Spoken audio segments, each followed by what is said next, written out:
Hello, everyone, and welcome to the Lit Up Lightworker podcast, bringing you fun and soulful interviews with spiritual teachers with the aim of tuning you in and lighting you up. You can access all episodes of the podcast on Apple Podcasts, Spotify, Stitcher, and TuneIn. And be sure to subscribe to my YouTube channel for more videos and interviews all about finding and following your life purpose. My name is George Lizos. I'm a spiritual teacher, intuitive, the author of Be the Guru and the #1 best-selling Lightworkers Gotta Work. And today I have with me Rebecca Campbell. Rebecca Campbell is a world-renowned writer, mystic, poet, mother, channel, and creative. A best-selling author, her books and oracle decks are published in over 20 languages. Rebecca believes that we are nature and all of her creations are in devotion to the beauty of nature and weaving the soul back into everyday life. Rebecca, welcome back to the Lit Up Lightworker podcast. Always happy to chat with you, George. I'm so happy to have you here to talk about your new book, Letters to a Starseed, which I absolutely loved reading. And what I love about all your books is that they're so diverse and they apply to everyone. Like when I first got this book in my hands, I'm like, okay, it's about Starseed. I don't personally identify as a Starseed, but as I was reading through it, I realized it's not just for Starseed, it's for everyone, and just seeing how we perceive ourselves in this universe and how we understand our soul path, our soul journey, and perceiving ourselves from all our multidimensional perspectives across time and space. So thank you so much for writing this beautiful book. But before we get started with all the different questions around starseeds and what their soul path is and how they can reclaim their gifts, etc., let's go back to basics. From your perspective, what are starseeds and what was your intention with writing this book? So my intention for writing the book, it's called Letters to a Starseed, and that was a title that came to me like many years ago, straight after I had written, or during when I was writing my first book. And it had just been there. I know you probably know I've written some poems called Letter to a Lightworker, so it was almost like the next step from there. And nothing really happened with it, but different bits of writing went. And then after I had my son, I began writing a different book called Returning, which is really about, and it's still not written, about returning to the earth. And then my publisher asked me to write the book that I'd pitched all those years ago, Letters to a Starseed. And at first I was like, it's quite different to what I'm channeling right now, what I'm receiving right now for myself as well.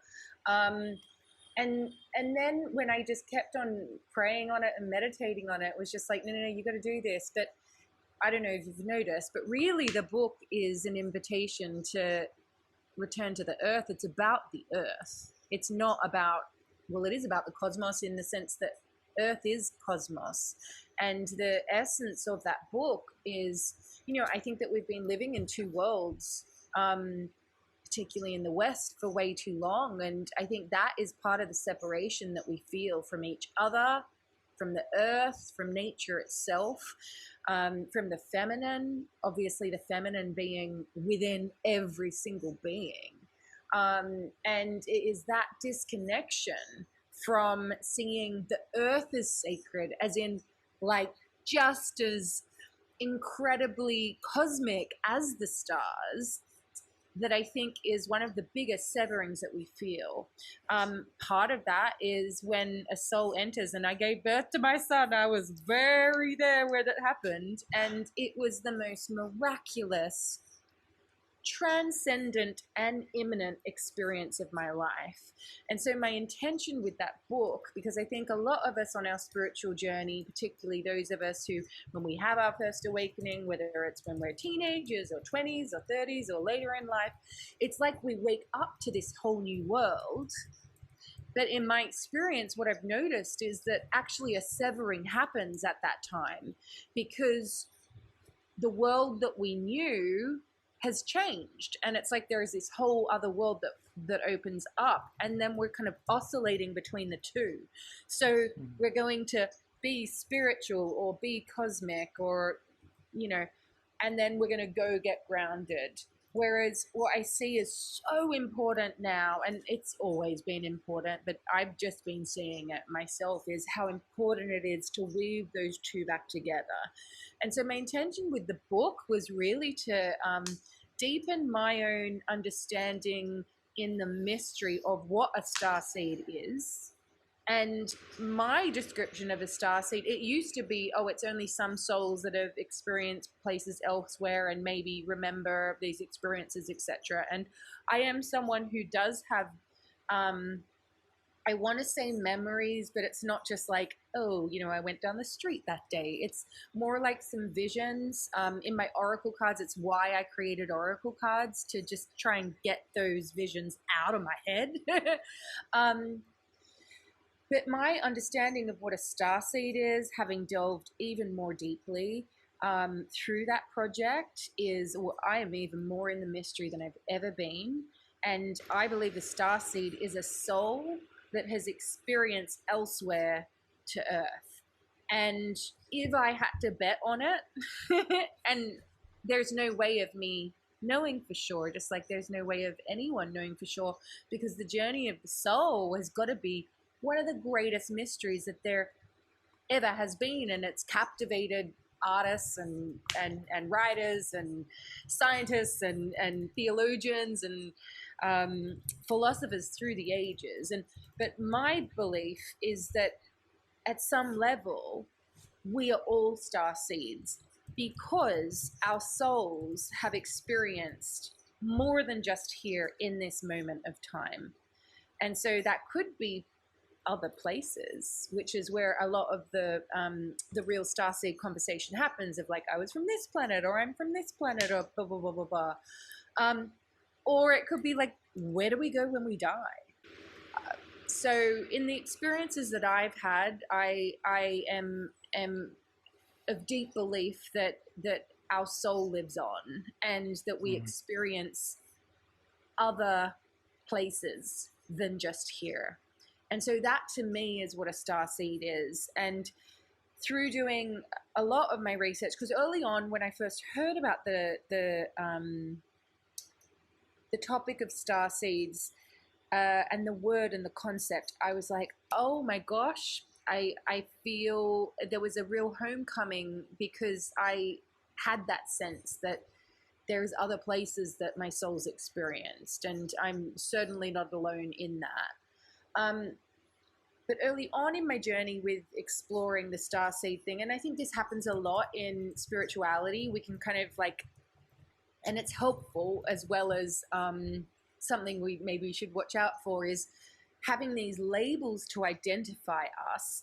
It's amazing in that it helps us claim who we are. And maybe it's like claiming and empowering ourselves to claim these parts of us that we haven't yet. But then it can also be used as a way to other us and be like, I am just this. And what I believe about basically souls, which to me is what a starseed is that we're multifaceted, ever-changing, right? And so giving ourselves just one title to fit under, we're meant to change, and we're meant to be more than just one thing. And so when I was exploring and feeling into it, when I did the Starseed Oracle as well, it was I made a big decision through the creative process of not having each card as a particular planet. Now, they're referenced throughout, and in the sublines they're referenced in there. But what I was shown is that, say you and me, we met in London, right? But we were not born in London. I was born on the other side of the world, and you were born in Greece. What city? Cyprus. Oh, right. Yeah, I knew that. And so then we moved to London, and London definitely imprinted on us, right, in amazing ways. 100%. Strengthening us, and maybe our accent changed a little bit. Places we travel, we change, and we're influenced by that. And so if we're to go into the kind of like the classic starseed conversation of like, oh, I'm from this place, Pleiades or Orion or all of that, my belief of it is that we can be from multiple places, just like we visit multiple places, and meet multiple different types of people as well. So I've had teachers from different countries around the world, and friends who I talk to. And as I talk to them, I might begin saying words that they say, and all of a sudden it's incorporated in me. So yeah, and the other part of the starseed exploration that I found really fascinating is the research of all the ancient mysteries around it and ancient civilizations. And I know you're like me, where you kind of like, you can kind of see a bit of a pattern emerging. And so Mm. I'm a big believer in the ancients. In many ways were way more wise than us. Oh God, And so, yes. but it's a mystery as well. And so yeah, I find it very fascinating. Essentially, I feel we're just rediscovering their wisdom because Right. I transitioned and I went to Greece and I trained with the Greek pagans there and I became a priest to Greek paganism. So as I'm reading the ancient Greek texts, I'm learning about the law of attraction from their perspective. I'm like, oh my Right. God, it's not just like a new age thing. Right. We're just repeating what the ancients have known. So Mm. what I love about what you just shared about Starseeds is how universal and Mm. how grounded the approach is. And it's something I've never read or heard before about this perspective or stars is like seeing ourselves as blended composite souls essentially that lived so many different lifetimes in so many different places, and therefore that makes us a starseed. And what I also love about it is that as I meet not just like the quote unquote like starseed people who believe they came from different planets, as I interact with them, I see this sense of feeling disconnected and a sense of longing to not fitting into these worlds and therefore longing to go back to the stars, back to the family where everything was loving, everything was equal, where they didn't have to deal with a lot of ego and the patriarchal abuse of power that's going on planet Earth. But also within spirituality in general, I see so many people just constantly looking up for guidance and forgetting that, you know what, we're here for a reason. Right. Yes, we may have come from different planets. Yes, may have lived lives. Yes, there are ascended masters and all these wonderful beings who want to support us. But how about nature? How about the earth? How about the wisdom that we came here to feel and to use and to leverage and to partner Mm. with? So that's what I love about this book, how grounded it is. And based on this topic, I'd like to ask you, how can starseeds, the people who feel like they've had most of their past lives, let's say for example in outside planets, how can they feel more present and comfortable here on Earth? How can they, I love this phrase that you use, how can they plant themselves here? Mm. So the most there are many ways, and the most simple, obvious way is really like what I was saying before around like bringing those two worlds back together, like Mm. weaving the sacred back in and like integrating the soul back into our lives. I think that when sometimes when people find spirituality, it can be and this is not necessarily a bad thing. It's, we go through rock bottoms, we go through crises, initiations in our life, and our mind is opened up to something new, which is wonderful. But sometimes what we can do there is like use spirituality and the longing to kind of bypass the human experience. Jung and then Marianne Woodman, who's a Jungian analyst, she spoke a lot about holding the tension of the opposites. And oh my gosh, my birthing my son definitely taught me that. But any kind of initiation or it might be a difficult experience. It might be anything that like form of transformation.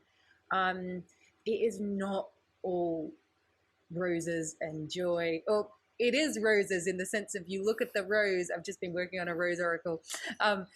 If you look at the rose, it's not all full bloom constantly. It's not all sweet scent, supple petals. It's the contraction of being in the bud and bursting through those constraints. It's the courage to release your petals to the earth for the chance to potentially have a second bloom. It's the thorn which protects the bud. It's not all just kind of like this love and light, kind of like everything's great. the human experience is not meant to be like that, as well as far as I have experienced. Maybe we're going through something and then we will get to the bliss. And you know, I've had periods of my awakening experience, and I'm a big believer that, like, what is the spiritual journey? The spiritual journey is called life. And it never ends. You know, it's not this one thing where it's like, now I have my purpose and now I'm ascended and whatever you want to say. It's like properly weaving and stitching the soul into our everyday lives. And you know, when I gave birth to my son, it was the most extreme physical thing I've ever experienced, and it's also the most spiritual, most transcendent, most miraculous thing I've ever experienced. We see these things as like separate and opposite, like it's just kind of like heaven and earth or whatever, but it's not. They're like they're together. Yeah. They're the same thing. And if we close ourselves off to the sorrow and the pain in the world, even, you know, we're experiencing it hugely right now with the division that's happening, the arguments that are happening, cancel culture calling out, everyone getting triggered. It's just relentless. But if we bypass that and pretend that's not there, we don't get to the oneness, you know. And so these, and this is definitely something I'm in the process of. But this concept of holding the tension of the opposites, like I don't actually see the opposites as being here and here, you know, it's A and B, like literally opposites. I see them kind of like coming towards each other and coming back towards each other.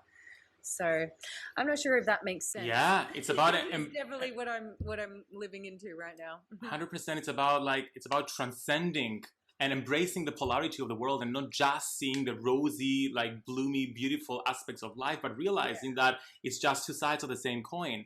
And the degree to which we can experience grief is a degree to which we can experience joy, and vice versa. Exactly. And one doesn't have to be more spiritual than the other. And essentially, and I feel like what you've just said, which is so powerful, is that how we feel more home is just seeing spirit in the grief, seeing spirit in the quote-unquote low emotions of life, and realizing that they're equally spiritual as those high vibe experiences where when we're connecting with angels and spirit guides, and just appreciating all of human experience. And I think that's it, because it's like, I think that we've seen this because of, particularly in the West, the like patriarchal ways. It's been this male god in the sky that we kind of have to look up to, right? And so with all of us, I mean, it's happened so many places around the world, but you know, if I think of you and me with our ancestry, from what I know of you, George, you know, you've got Roman invasion, you've got like Roman Empire literally like decimating indigenous traditions, which were earth-based, that were matriarchal, that saw the sacred here, you know.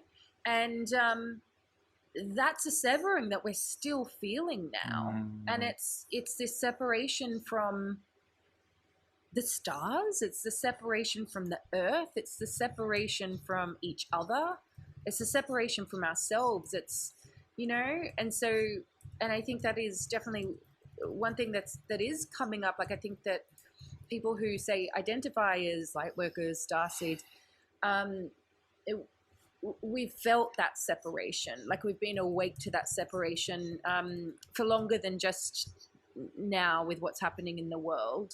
And I think the invitation, because it is painful to experience, the invitation is to find a way to call the soul more fully into the physical, you know, to realize, to bring the soul into the soil, to realize that we are the seeds ourselves. And, you know, that's easier said than done. It's not like, it's just, you know, maybe for some it's just a decision.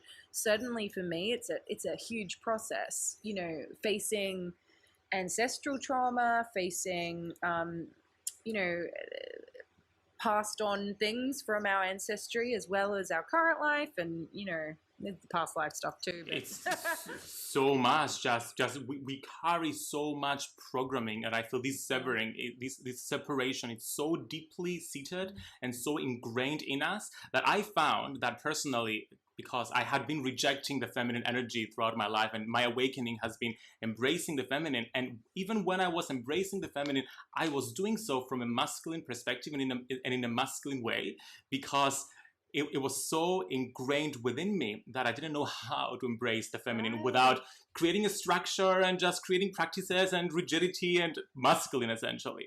So I feel that we have to go beyond. We have to go beyond just what we see, just our consciousness, and explore our soul's journey and our soul's opinion and our subconscious mind to identify all these deep-seated limiting beliefs and separation so we can heal them. Because as you've said, as religions change from matriarchal religions to polytheistic religions to patriarchal religions, we've experienced that hurt, and we still carry that, and it's running in the background of our programming, preventing us from really finding the balance that we know source and therefore we experience. And these also manifest, I feel, in the way we perceive our family. So when I meet many people, many light workers, many starseeds, everyone who's like, because we're all starseeds. Anyone who is like that. Exactly. So as I talk with people and spiritual people in general, they don't oftentimes, I mean, our relationships with our families are very challenging, but I feel that with spiritual people who become aware of their lives outside this present lifetime, they have again a sense for longing outside of their present family. They don't feel as connected to their present family as they feel to their soul family. So I know in the book you talk a little bit about soul groups and soul realms and soul families. So how can starseeds, how can everyone start feeling more present and more aligned with our human family versus our soul family, and maybe they're the same? Well, as I know, because you worked at Hay House, you'll know this. Louise Hay spoke a lot about how you choose your family. So I think, it's a basic principle that I think a lot of us are aware of, but I think that's a good one to just kind of keep remembering and kind of ponder into maybe why. I have a lovely family.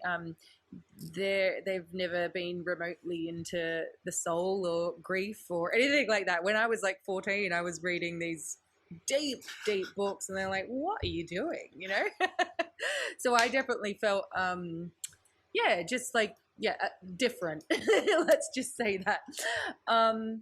And I think that there's a few different parts to this. It's never a one way or the other, but one thing that I have been shown, it's not in all cases, but I do believe those of us who say identify as, say, having a mission. So I would call it the double mission. So I believe that some souls are here to grow individually, and then there's other souls who have chosen to come specifically at this time. Now, I have no way of knowing whether every single person on the planet has, but what I have noticed in the thousands and thousands of people I've worked with is seeing this kind of this pattern or this thing of feeling like I've come here for a reason. I need to remember what that is. And so for those souls, and I don't know what percentage of them they are on the planet, but I've seen for those souls that we're kind of perfectly placed around the world. And so if you imagine, like with the concept of the seed, the star seed, it's almost like we're planted where we are. And so I think that if that resonates, an invitation is to be like, oh, okay, so maybe where I am is just right, and I know personally, if I think of other people I've had lots of people come into my life, and I'm like, oh, if I had been born into that family, I'd be a very different person, And so I wouldn't be as grounded as I am. I wouldn't be as I'm a worker, like I know you are. I'm very like it's not just all up here in the stars. I know I talk about some real deep mysteries, but it's very rooted. My family gave me that, you know, that steady pulse of like show up every day, you know. So I think that it's really important for us to remember that and trust in that. And then I think you touched on like how do you find your soul family, and I think that the best way to do it, you know, it's like your people, the ones who, I know for me, I've had many people in my life where it's like you just meet them and you're like, whoa, there you are, and you can catch up, and time can pass and all of that. So I personally think the best way to find your people is to let yourself be seen, which I know can be a challenge for some people. And by that, I mean like fully embrace your weirdness, your uniqueness, like the parts of you that you're like, oh, that doesn't fit into the box that society has for me. Great, embrace that, you know. And I know that what can come with that is some people aren't going to like how you show up. Great, you know. I the other day, someone had said to me, like as an insult, that's not normal. And I told my friend Binny, What is normal? yes, I know. And I'm like, I told my friend Binny, she's like, did you say, but of course, wonderful, thank you. So I think, but I really see, and I wonder if you see this too, George, particularly lately, like obviously it's anything that's lately has been coming for a long time, but I think that the time of really embracing your individuality and your diversity is here. You know, I think every week it becomes easier and easier. What do you feel? Yes, and I feel that this is embracing our individuality is the absolute key to meeting our soul family. And I have a personal example. A couple of years ago, as soon as I moved back from the UK over to Cyprus, I mean, all my friends are still in the UK, like my best friends. So I was just by myself. I didn't have any like close friends here, but I was embracing myself. And one day I was in a dating like app, and I was just 100% owning who I was. You know how you want to go into a dating website and you just pretend, like sometimes, like, oh, like I like sports and I like I'm a psychic. I write books about spirituality, like 100% owning that.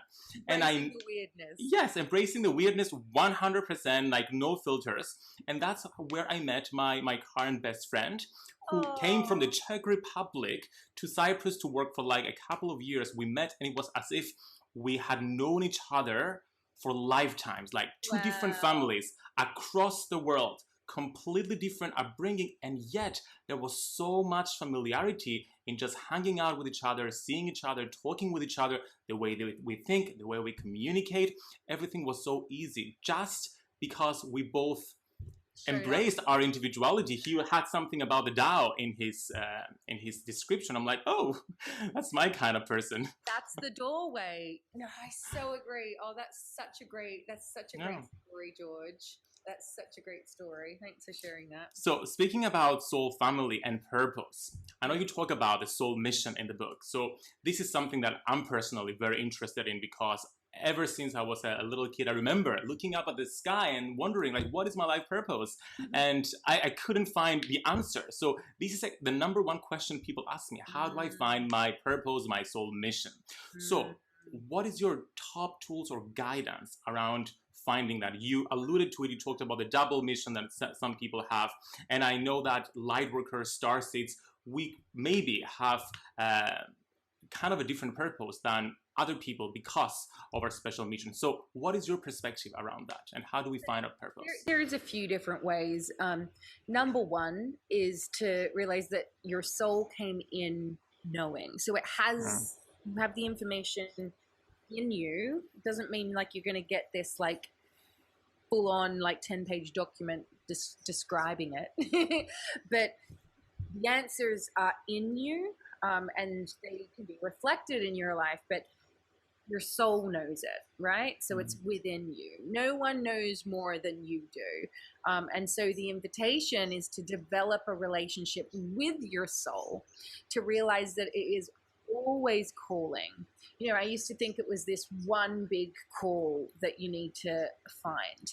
And the first time you step into the calling, it can feel like one big thing, but really your soul's calling every moment of every day, you know? And I'm sure you've found it, like as you write your books, then something else comes, and as you live your life, something else comes, and oh, you move somewhere. You know, the soul is always calling. We're ever-changing beings. So the more you can develop some kind of practice where you can hear the calls of your soul and then act on the calls of your soul, the easier it will be. Now, I think one of the things that stops us, and definitely stopped me for many years, is trying to get it right and trying to have it as in like, this is the one calling that I've got, and I'm not moving until I have it, you know? So that was definitely the case with me. When I look back, I'm like, oh God, I totally knew. Like I knew exactly what I needed to do, but I was doubting myself a lot, right? And I was trying to figure it out with my head, and I wasn't acting on the baby calls because I was waiting for this great big golden neon sign that told me exactly what to do. You know, it gave me that kind of like label to be under. Yeah. So the thing that really helped with me was I started asking myself, like, what lights me up? Because I knew that if I was lit up, that's like me kind of like, you know, that moment, like for me, and I'm giving it away, what lit me up. But when I smell a rose or look at a rose, the beauty of it, the smell of it, I'm kind of like, I have this, feel. And to me, it's almost like my soul comes more fully into my body, and it's almost like more light comes around. Does that make sense? Yes, I've just sprayed myself with rose water because I was inspired after you just mentioned this. Love it. Yeah, and so this feeling of being lit up, we all know what that feels like, right? And so what I did for myself is I asked what lit me up, and one of the answers that I got consistently over and over again was roses and flowers. And so I began. I'd never given myself flowers. At that stage, I was living in London, and then I started going to the flower market in Columbia Road, and then and just buying myself a little bunch of flowers every week. And then I discovered the rose in more depth, and I discovered peonies. And then I discovered Regent's Park Rose Garden, and I was like, I'm going to walk there every day now. I had moved house.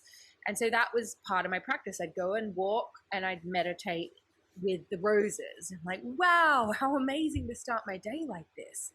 And you know this story, that as I did that every day, then the whispers started to come, and it turned into an Instagram page, which turned into a blog on my website, which then turned into a book proposal, which turned into my first book. I had no idea and I had been getting the guidance to potentially write, but I didn't know where to start. And so I think this is the thing. If I had waited for, this is the name of the book, and you are meant to write, and not do that, because I was getting multiple answers, and now I understand it, because I'm like, oh, I do interviews, and I do I create art, and I teach, and I do workshops. And so all those different answers that I was getting, I had no way of like bringing it together. But by following what lit me up little by little, it's like, I'm going to do that today, and I'm going to do that today, and I'm going to do that today. Then the path, the soul's path emerges. And like you can see behind here, I've been working on, just going to print. This is the rose. Oh my God, that's a new deck. It's so beautiful. Yeah, it's you can see it's not quite finished. It's just a rough. I love it. I already love it. And that's it behind. And I had no idea it was going to turn into an oracle by my love affair with the rose. Oh my God. So it's essentially... That was 11 years ago. Wow. So it's just taking the next step and just trusting that our purpose will be revealed to us. Baby steps. Yeah. Yeah. I 100% felt that in my own life as well, because I had always followed what I wanted to do. Like I studied geography because I love nature and I wanted to learn how to connect with nature. And then that led me to study business management because I decided I wanted to get into run my own spiritual business, which led me into Hay House, which led me to starting my own spiritual business and now becoming a spiritual author myself. And thinking back right now, I now know that every single step I was taking was universe guiding me, my soul guiding me in taking the right action steps needed to get me where I am right now. But if when I was studying geography, I'm like, my purpose is not to be a geographer and just let that depress me, then that would just block me completely. But because I trusted it and I followed that and I embraced geography 100%, now I still teach geography while teaching about the elementals and the fairies and the dragons, but from a different perspective. I love how it comes together, and really I think we let go of a sigh, of a breath we've been holding on for so long when we realize we don't need to know right now, this is my life purpose. We just need to just take a next step and keep taking the next step until our soul leads us to it and it constantly evolves.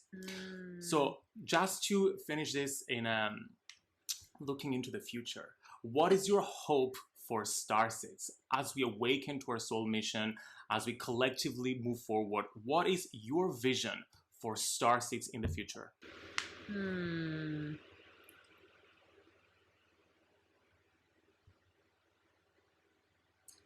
I think my vision just for humanity for the future is, I think that we are going through a really a difficult time now, and where we are, there's talk of birthing a new age. Sometimes that sounds like such a buzzword, but if I go into birth mysteries, it's the contractions, it really is.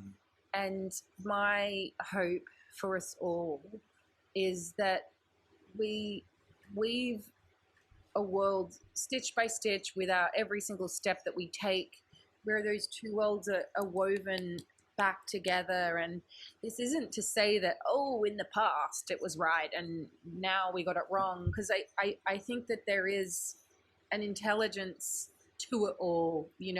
I don't understand it all, but I see that it is woven through it all. And my hope is that, with all of these advances in the human race that we have had, and many of them have gone too far, as we know, it's not sustainable, but that somehow it is all woven back together and almost like we've created something even better than what was. That's my hope. So beautiful. Rebecca, thank you so much for coming onto the podcast, and thank you so much for writing this beautiful book, and I can't wait for everyone to read it. Such a powerful book and an important book at this point in the transition of the world, the expansion of the world. How can people get in touch with you, and where can people get the book from? So you could go to letterstoastarseed.com and you can read a bit more about it there. I'm at RebeccaCampbell.me, and on Instagram I'm Rebecca_Campbell_author. And I'm really excited for your new book, George. Thank you so much. I am so excited as well. Thank you so much for coming onto the podcast, Rebecca. Wishing you a lovely rest of your day.